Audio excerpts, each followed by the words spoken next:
All right, so we're going to do lesson 19.2, where we're looking at two more properties of exponents, negative exponents, and zero power. So our learning targets for today, we are going to be able to understand what is meant by a negative and zero powers, and we're going to be able to use them to simplify expressions involving exponents. So we're going to kind of explore this in order to generalize our rule. So it says, write each quotient in expanded form and simplify it. Then apply the quotient of powers property. So that's meaning that we can subtract the exponents when we're dividing with the same base.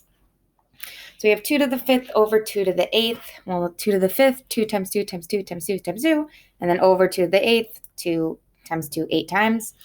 Well, as we saw in our previous lesson, anything divided by itself cancels out. So those cancel out. Those cancel out, those cancel out, those cancel out, those cancel out.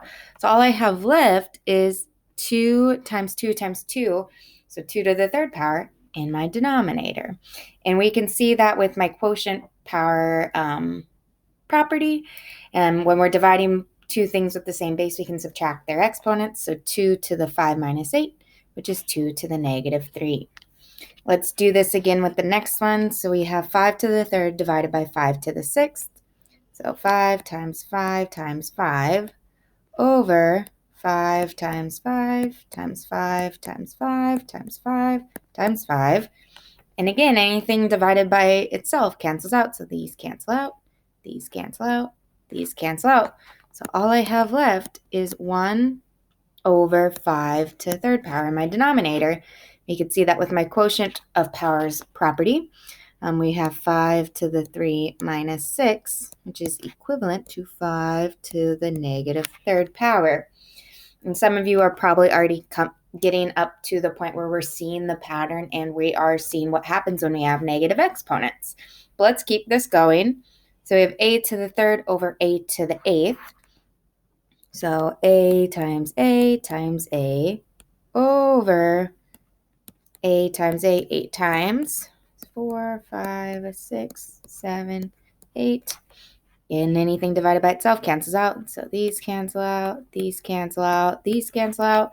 So I have a 1 over a to the fifth power in my denominator. And then quotient of powers, we have a to the 3 minus 8, which is a to the negative 5 power, negative fifth power. And let's just kind of generalize it with my x over x to the fourth power over x to the 10th, because I don't want to write out all those x's. I'm going to have 4 of the x's on the top and 4 of the x's on the bottom are going to cancel out. So I have 1 over x to the 6th in the denominator. Quotient of powers property tells me I can subtract their exponents. So this becomes x to the 4 minus 10, which is x to the negative 6th power. So based on this pattern we observed in item number 1, write the missing exponent in the box to complete the negative power property of exponents. So a to the n is equal to a to the negative n power when a is not equal to 0. So this is my negative exponent property. If I have a negative exponent, it flips it into the denominator. Or if it's in the denominator negative, it flips it to the numerator. So let's learn a different one. So it says, write each quotient in expanded form and simplify it, then and apply the quotient of powers property. The first one has been done for us. So we have 2 to the 4th over 2 to the 4th. Well, anything divided by itself is 1, and we see that in expanded form, all of those cancel each other out to equal 1. Well, when we do our quotient of powers property, if we're multiplying or we're dividing powers at the same base, we can subtract their exponents. So this becomes 2 to the 4 minus 4, which is 2 to the 0. We can do that with this one as well. We have 5 times 5 times 5 times 5 times 5 times 5 over 5 times 5, 6 times. And anything divided by itself equals 1. So those cancel out. So that is equal to 1. And this would be 5 to the 6 minus 6 power, which is 5 to the 0 power. So it's becoming apparent that anything to the 0 power is equal to 1. We can see this with my a's as well. This is a over times a times a. Anything divided by itself is 1, so that would be 1. Well, this would be a to the 3 minus 3, which is equal to a to the 0 power. So you're probably already coming up into the generalization of that anything with the 0 power is going to equal 1. So based on the pattern we observed in item 3, fill in the box below to complete the 0 power property of exponents. Well, a to the 0 is going to equal 1. So you can pause this video here and try 5A through D on your own, but we're going to go over it. So if you want to try it on your own to see how you're doing, pause it now, or else you're going to hear the answers. So we have 2 to the negative third power, so negative exponents flip it to the denominator. So this becomes 1 over 2 to the third power. Well, 2 to the third power is 2 times 2 times 2, which is 8. So this is equal to 1/8.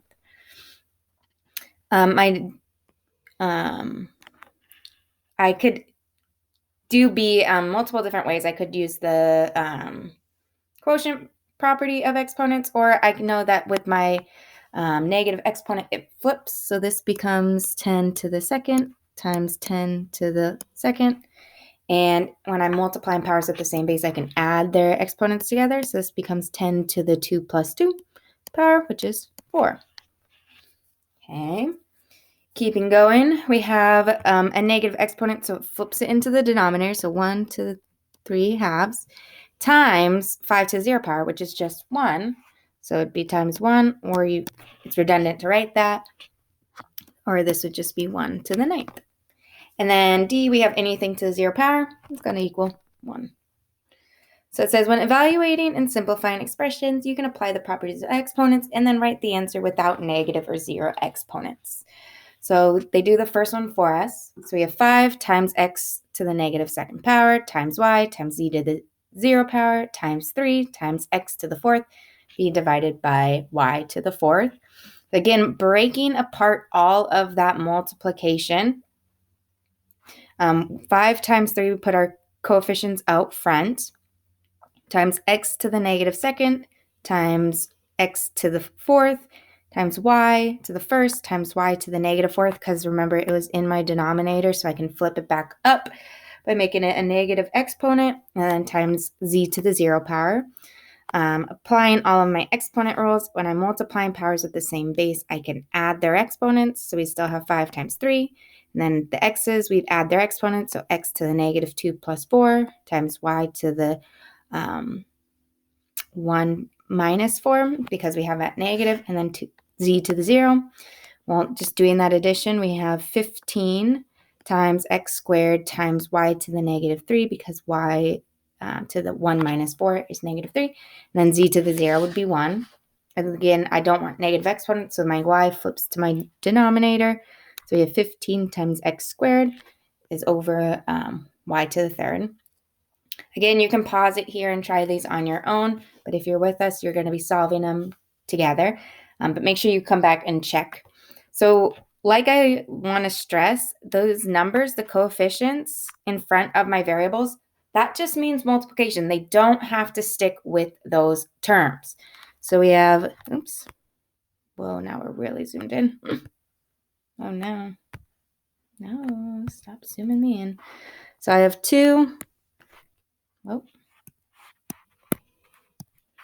I have 2 times 5, and I like to put my variables together, times a to the second times a times b to the negative 3rd times b. Again, I'm going to do the multiplication. 2 times 5 is 10. When I'm multiplying powers with the same base, I can add them, and this one has a variable of 1, so this becomes a to the 2 plus 1, and then b times b to the negative 3 plus 1, which would be 10 times a to the 3rd times b to the negative 2nd. That negative exponent flips it, so this simplifies to 10 times a to the 3rd over b squared. You can do the same thing with b.